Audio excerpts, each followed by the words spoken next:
shine of people passing me by. Doesn't feel like I belong.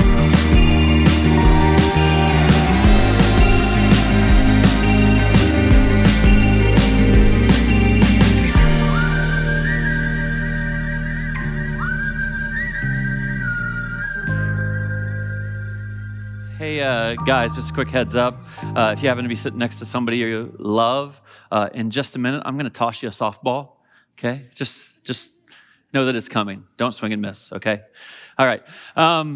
So glad that you're here. We're in the second week of this series called These Are the Good Old Days. Some of you might be brand new today. You can catch up very quickly. I'll kind of give you the idea, and you can go back and watch last week's message on YouTube. Maybe you're back for the second time because you were here as a guest with dedications last weekend. We are so glad you're here. When people start kind of these building blocks of regularly being in this environment to worship God and hear the scriptures, it really, really shapes our lives. So glad you're on the journey here together.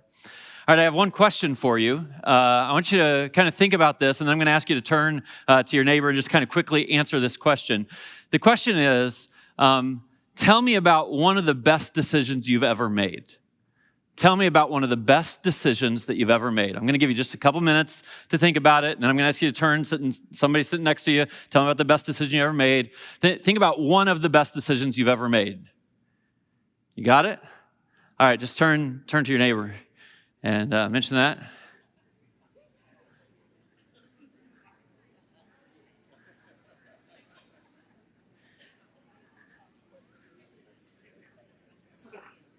All right, that's pretty good. That's pretty good. You can carry on the conversation later. Hey guys, you got it, right? Yes, sir. Yeah? Thumbs up? Yeah, I had a thumbs down back here Thursday night. I'm like, come on. This is like, oh, it was right there. So let me give you just a couple examples from my life, including the one the guy should have used. Best decision I ever made, asking Jenny to marry me. No doubt about it. Actually, 8 days from today, it'll be 30 years for us, our 30th anniversary. That's awesome. That is awesome. It's just amazing to me. And I can't imagine what life would have been like if different decisions had been made. And, I'm not a person who waffles back and forth on things. I'm like, well, let's kind of commit to something and let's go. But there was one time when we were dating. We were a few years in. We dated for a long time. We were a few years in when I actually broke up with her. I know, rude, right?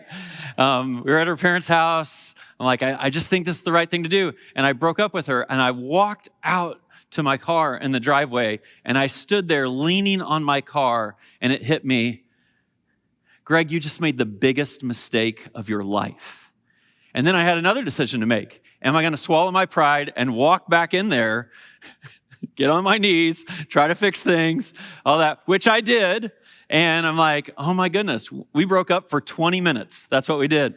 But made good decisions, saved myself from bad decisions. Now, your biggest relationship, that's it ought to be in the category of best decisions that you've ever made. But there's lots of practical things in life where, man, if you could look ahead, you would be like, oh, I should make a decision today so that it serves the future. And one of the ways we see that is by looking back. When my older kids were young, I think my oldest was 6 years old, the church was growing, and this is what happens in churches. Like, you guys are doing amazing things, and I start to get credit for it. So I get invited to speak places and lead places and things like that, and then my travel schedule starts to bump up a little bit. And I had another pastor tell me when my oldest son was 6 years old, he said, hey, Greg, the one thing you have to do, what you have to do is, if you're going to travel, if you're going to speak, if you're going to do those things, take one of your kids with you every time you can. Take one of your kids with you. And he looked at me, he knew exactly what I was thinking. He's like, right now you're thinking, I can't afford that. And he was exactly right. That's exactly what I was thinking. I'm like, that's expensive. I can't afford to take. And he's like, make it happen. You will not regret it. And I can tell you, it is absolutely one of the best decisions that I ever made. Can you imagine being a child growing up in a pastor's home where, you live kind of this life of faith through your parents and what he's doing, but you're actually bitter at your dad because he's gone all the time because the church and faith and things like that are taken away. Or you can go along and have some adventures and be exposed to other great churches and do those kind of things. This is the point. It's perfectly predictable. You can look into the future and you can say, well, I can make certain decisions now that will either go left or they'll go right. And I want to make sure I'm making the right choice. So today we're going to carry on this series about acknowledging these are the good old days. These are the days you'll look back to one day, and whatever decisions that we're making now, they really will shape our future. So I used this phrase last week, says the past and the future only matter in how they impact the present. And this is a bigger idea than you could get your mind around in 30 seconds, but I want you to sit with it for a little bit. The past doesn't matter. Almost none of the past matters. You don't even remember most of your past. The only parts about the past that matter are the parts that are still impacting today's life. And the future doesn't matter. You can hope, you can dream, you can do whatever you want. The only parts about the future that matter are the parts that are related to decisions that you and I are making right now that will actually shape the future as it will really be, not as we imagine or hope it would be. Last week I talked about how, some people live in the past. And you can live in the past positively. You can look back at your childhood. You can say, oh, those are the good old days. You can look at back when you were raising young kids. Oh, those are the good old days. That's awesome. And many people look back to their past and they get hung up by it, and it's still bothering them today. Had a couple really healthy conversations with people who are walking through that. I'm like, oh, that's so healthy. But think about this into the future. It's not difficult to think about how many people in this room would want our futures to go. We're human beings. Human beings have a lot of shared dreams and hopes about the future. Let me give you 4 of them. Maybe these are yours. You're like, well, I have relationship hopes. I want my relationships to be richer. I want to find someone new. I want to build a network of friends. Oh, I want to have shared experiences with people that I love, things that we look back on and tell stories about. Oh, I want to find a greater purpose in this life. I feel like life is kind of dull, and yeah, I'm making money, I'm making my way, but I'm not sure I'm making a difference. We want to find purpose. We want life to be rooted in faith. You probably wouldn't be in this room right now if that wasn't important to you. But it's so interesting to me because I'll just say this out loud as your pastor. When I talk to people about their hopes and dreams for the future, about half the time I look at someone and I'm like, you're going to get there. You are going to experience these things because I just look at the decisions they're making right now. I look at the decisions they made yesterday and say, well, do the decisions that you're making get you there? And about half the time, more internally than externally, I get real judgy toward you. And I'm like, well, that's what you say you want. That's what you hope. But I don't believe you. I don't actually believe you. You say you want hopes in your relationships, but I watch you just being a critic to all the closest people who are around you. What's happening today is not going to produce what you want in the future. I see you saying you want shared experiences together, but you aren't calendaring anything today to put it on the calendar for 6 months from now or a year from now or inviting people over to your house. It's just not happening. And if it's not happening today, it's not going to happen in the future. I see people who say, oh, I want to find purpose. And then I say, hey, here's a place you could go serve. And they say, oh, but I'm tired. I'm like, well, that's going to be tough. It's going to be tough to live a purposeful life into the future if you have excuses today for why you can't step into it right now. People say, oh, I want to be rooted in faith. And I say, hey, start of the year, 10 minutes in the morning, 10 minutes in the evening. And people tell me, oh, I can't fit that in. And then I say, look at your screen time. I don't believe you. We're all making choices right now that are creating our future. And one day we'll look back and say, oh, these are the good old days. So this is how the series is laid out for us. Last week, we started with the idea of appreciating it, living in the present, noticing what's going on. You all got this sheet. It was either on your seats last weekend if you were here, and I hope you've started filling it out just so you can capture some of the things that happened this past week, yourself, your kids, things like that. Or there was a PDF that was in my weekly email that you could use. Today, we're going to talk about creating it. Why it's so important to make plans today so that when we look back on these days, it will be the good old days. And then next week, we're going to kind of guard ourselves so that we don't get to the future and regret today, that there are absolutely threats to our future that are perfectly predictable, and we will protect our future from that. So I told you last week that this whole series was inspired by a young couple in our church. They happen to be on our staff team, Mitch and Jess, and they told part of their story last week about their book of loves that inspired that sheet that so many of you are starting to do your recording on. I want you to hear another part of their story. This is what happened. They started to tell me the things that they're doing in their life so that they could appreciate it, create it, and not regret it. And when I looked at them, I thought, I believe you. I see what you're doing today so that your future will look back on this day. So here's another installment from Mitch and Jess.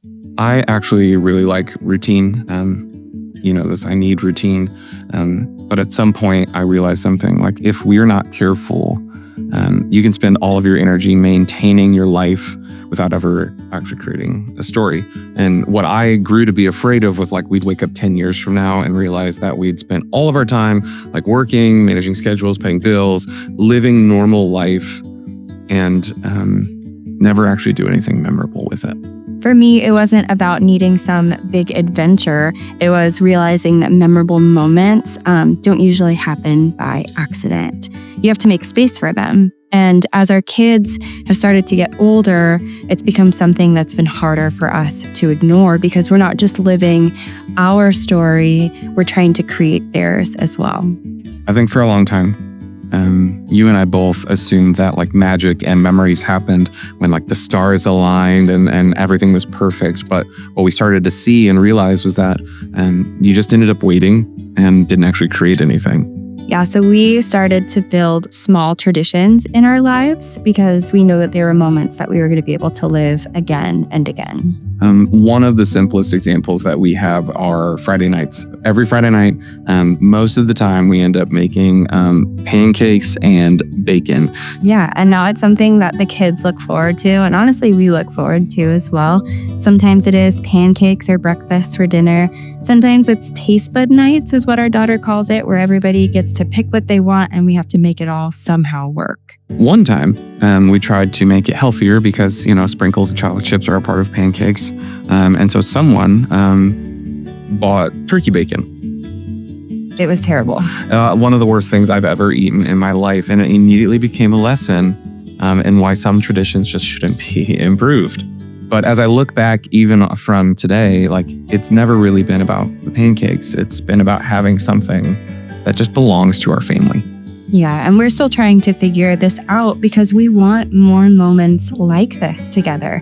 Not just weekly rhythms like we've created, but also monthly ones and yearly ones as well. We're actually using our vacation days. We discovered we're really good at saving them and not using them. And so we've been taking trips as a family recently. Traveling with kids tends to expose every weakness in your planning. But somehow the stories that we tell later are never about the parts that went according to plan. When I think about what I want Mila, our daughter, and Callum, our son, to remember is that it never was about pancakes or the meal. I hope that they remember that we loved being with them, that we shared things and we did things with them, that we kept trying no matter what was going on in life.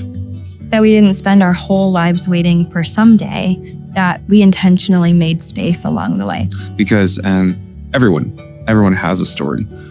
And the question is whether you're creating and writing it on purpose. The good old days aren't found, they're created. Yeah. The good old days aren't found, they're created. That is wisdom from Jess. And I want you to understand that the practices we're talking about in this series, they are practical, but they are rooted deeply in the divine. The concept I want to talk to you about today actually comes from how God created you. And see the irony in this. I'm going to talk to you today about how we would create things today so that later on we look back on the good old days. They were created with purpose and with intent, aiming at something. And when God created you, He created you with purpose and with intent to understand something about the world. And this concept today is so critical because we do, of course, live in a very broken world where these things that are divine are not necessarily common or normal. And so let me give you a little context on this. I was going to go with a totally different passage of scripture today because the concept I'm teaching today is all throughout the scriptures. But this past week, I was reading through the scriptures in Proverbs chapter 3. Now, it's a practice of mine this year to read the Bible all the way through this year. And I'm doing it in a version, it's a tool that's available in the YouVersion app called the Chronological Bible. And so this way, instead of just starting in Genesis and ending in Revelation, it takes especially the Old Testament and puts it in chronological order. So for example, in David's life, you can read David's life in 1 Samuel and 2 Samuel and 1 Chronicles and 1 Kings, but he also wrote the Psalms, and it's interspersing all of that together so we get it from beginning to end.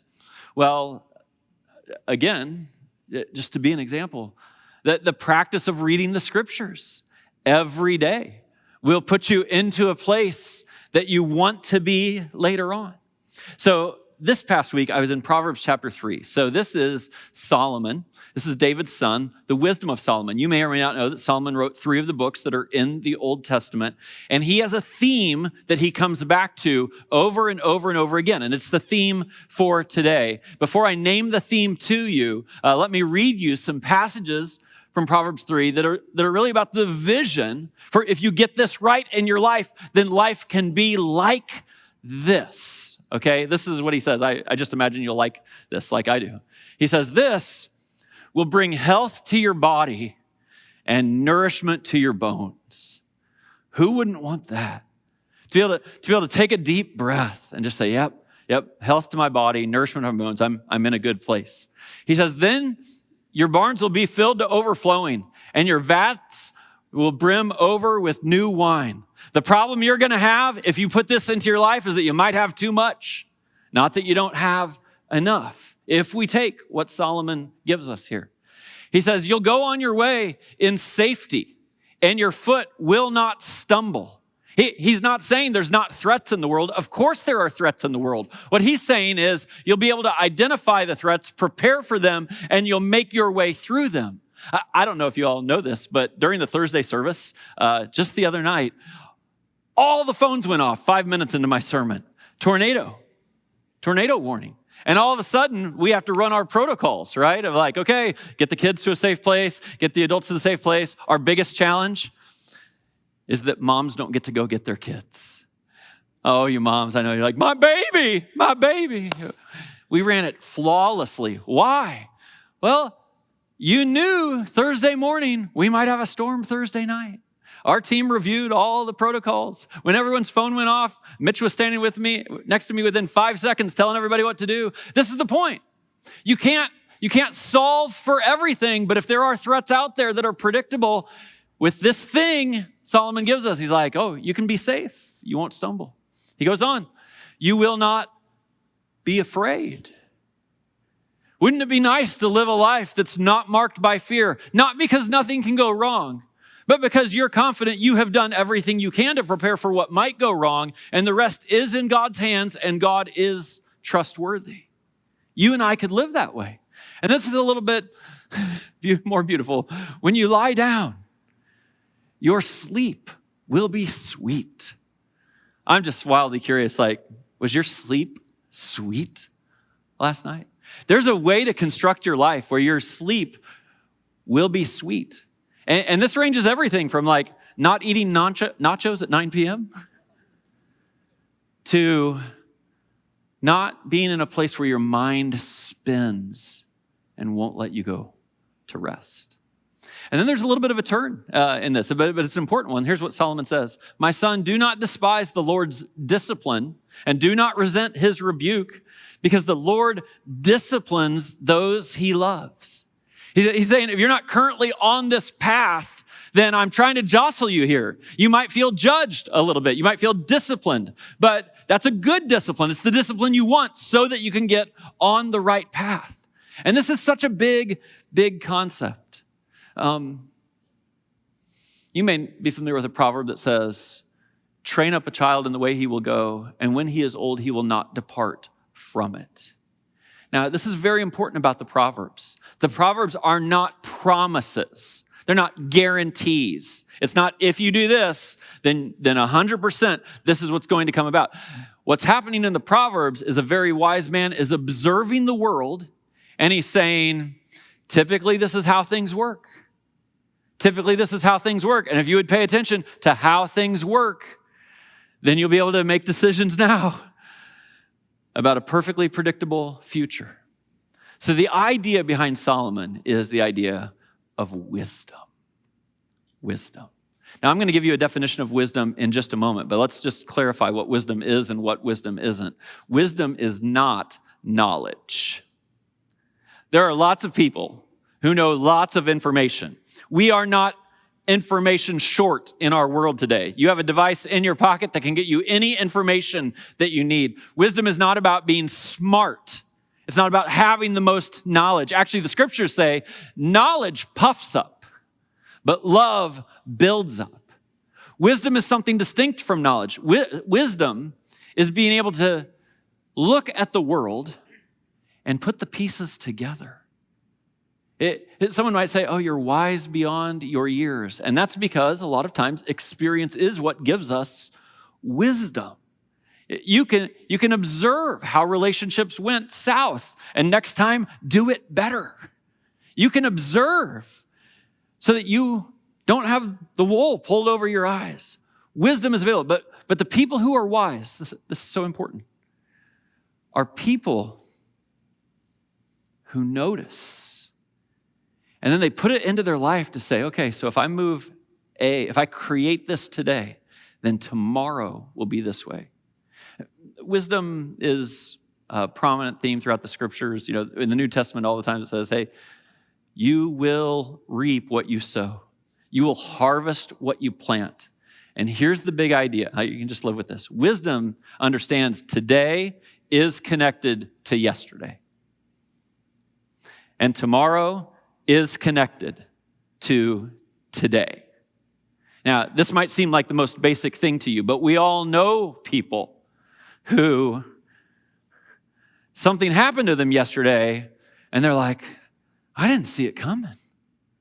I couldn't have seen it coming. I'll listen to them. They'll be like, hey, he broke up with me. I'm like, did you notice? He's been breaking up with you for the last month. You've been missing all the signals. Right? He's been pulling away. He's been talking to other people. He's been doing this for a month. But somehow you didn't figure out the actions that were happening yesterday were about to bring about what's here today. Because this is called actually foolishness. Wisdom and foolishness. Some of you, you're caught off guard by things that are perfectly predictable. And that's not wisdom. That's foolishness. And particularly looking forward to appreciate that I can see where this will take me. If I keep making the same decisions, if I keep spending this much time investing in that and using my money this way and all those things, it's not going to end well. The person who is wise connects this. Now, there's a misnomer out there that some people are born wise and some people just can't quite get it together. Not true. Not true, according to the scriptures. Actually, for Solomon, wisdom is what he asked God for. And then it was granted to him. In the book of James, in the New Testament, James says, if any of you lacks wisdom, he should ask God, and God, who gives freely to his children, will grant you wisdom. And so today, this is so important. Today, all of us in this room could become more wise. First, by asking God for the ability to connect the dots. And then by putting things in place that are perfectly predictable about the future. Some of you have kids. They're young right now. And you hope they'll go to college someday. And you may be doing nothing to prepare financially or otherwise, for them to go to college someday. And I'm just like, this is wisdom. Wisdom understands that tomorrow is not disconnected from today. What I do today is creating what will be the future. Now, Solomon's into this in such a significant way that he says, he actually personifies wisdom. Some of you know, like, this is a literary technique where you turn a concept into a person. And that's what he's going to do here. I just want you to live for a little bit, thinking about your life and your family with the way he personifies wisdom. He says, blessed are those who find wisdom. And I think this is such an interesting starter phrase because, people will chalk things up to, oh, he just got lucky, right? When actually he was prepared. That's what happened. And blessed is saying actually the way God designed the world. Those who act on wisdom, they'll experience this blessing. That's the way the world actually works. Those who gain understanding, for she is the personification of wisdom, is more profitable than silver and yields better returns than gold. What's he saying here? Don't miss this. He's saying if you employ wisdom, this is a better investment than any financial investment you could make. In fact, at some point, so what was I telling you earlier about taking my kids on trips? That has cost me a lot of money out of my pocket. It wasn't, if you were looking for like the best financial investment, I could have put it into gold or into silver, and it would have done great financially. But wisdom says, what do you want to do? End up later in your life with a big account? Or end up later in your life with rich shared experiences where your family sees what's important? He goes on, wisdom, is more precious than rubies. Nothing you desire can compare with her. Long life is in her right hand, and in her left hand are riches and honor. He's saying, this is so precious that later on, when you look back at the most important things in life, you'll have more than you could imagine looking back and like, oh, thank God I made those choices then. I created those experiences then. Her ways are pleasant ways, and her paths are peace.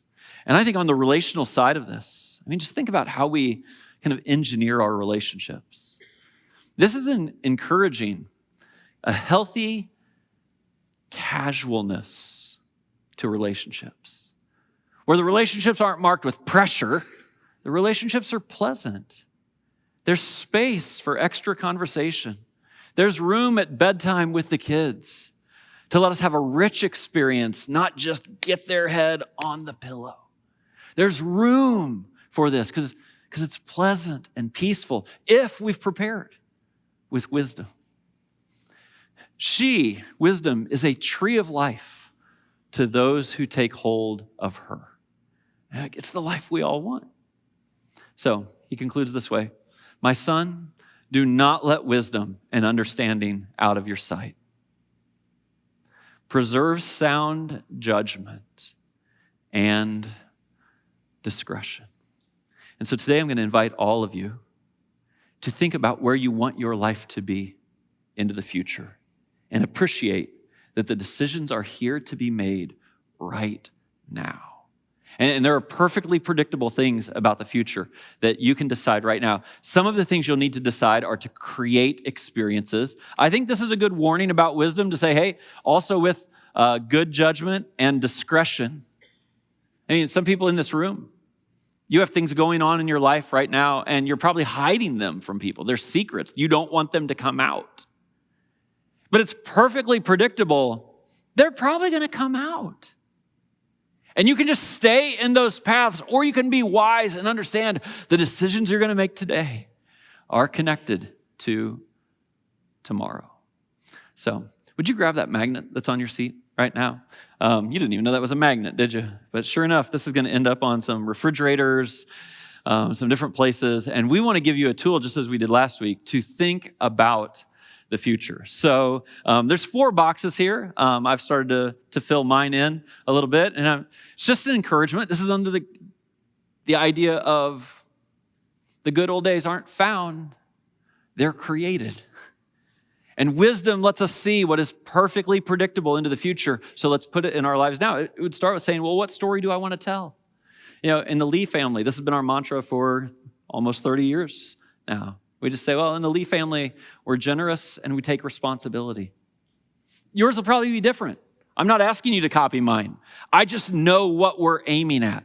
I want my kids to grow up being generous to needs that are around us. And I want my kids to grow up and see me model. I'm not blaming other people. I'm not the victim here. We take responsibility.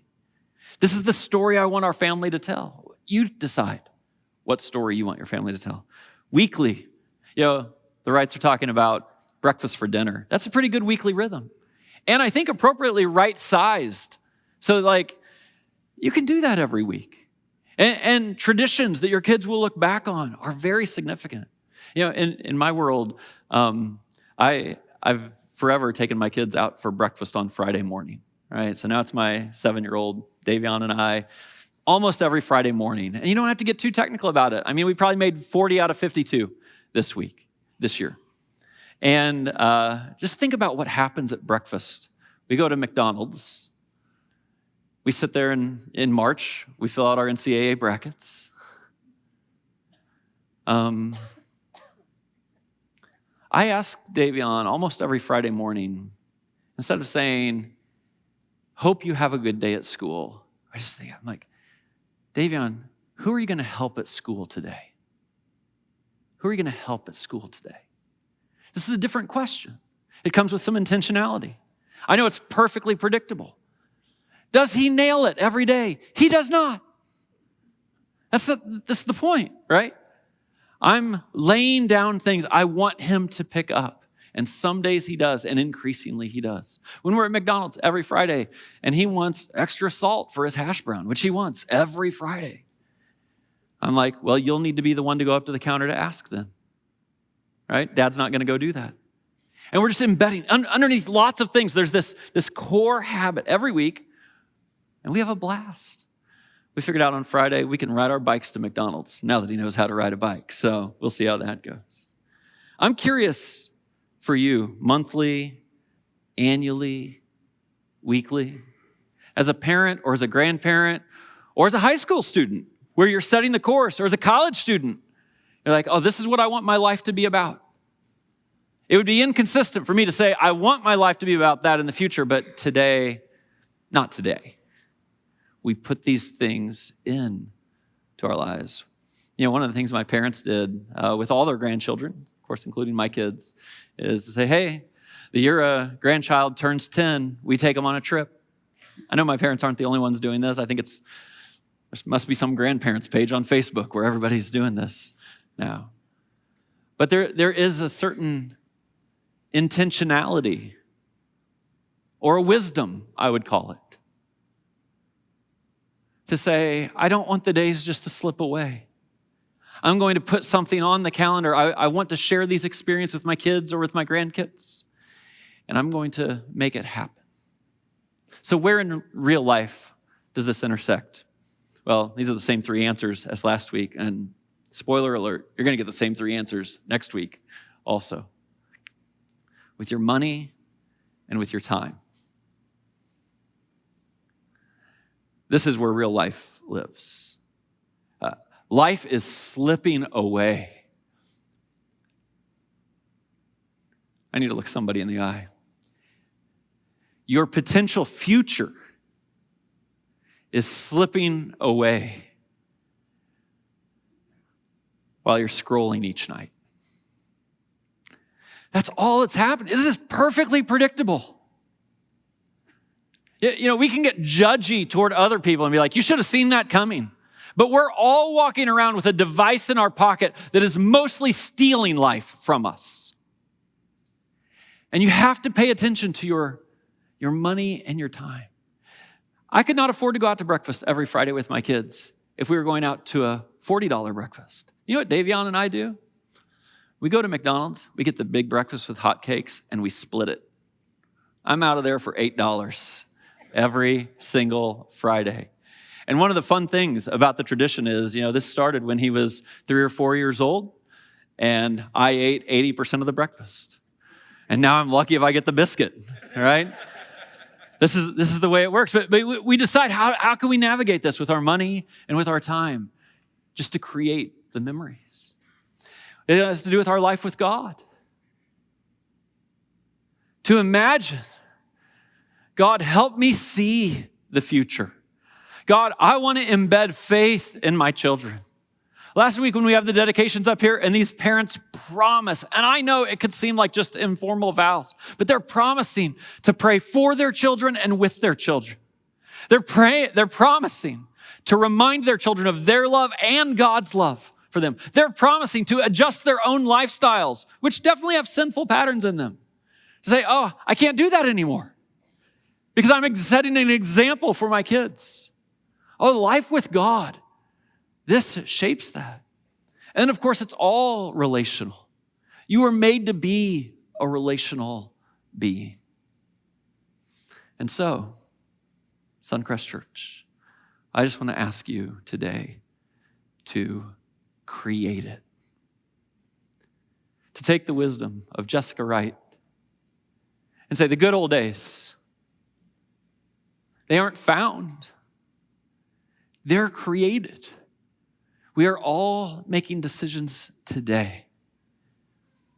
And the wise person, I pray you, understands that what we sow today is what we reap tomorrow. Tomorrow is not disconnected from today. I hope that you'll fill in every one of those boxes on that magnet. I pray it'll become a fixture in your office or in your kitchen or wherever it is, so that you remind yourself that it's predictable life is going a certain way. And you make decisions today that shape that future. Well, I really hope that was helpful for integrating faith with life. Listen, if you're in Northwest Indiana, I'd love to have you join us in person. Head over to suncrest.org and plan your visit.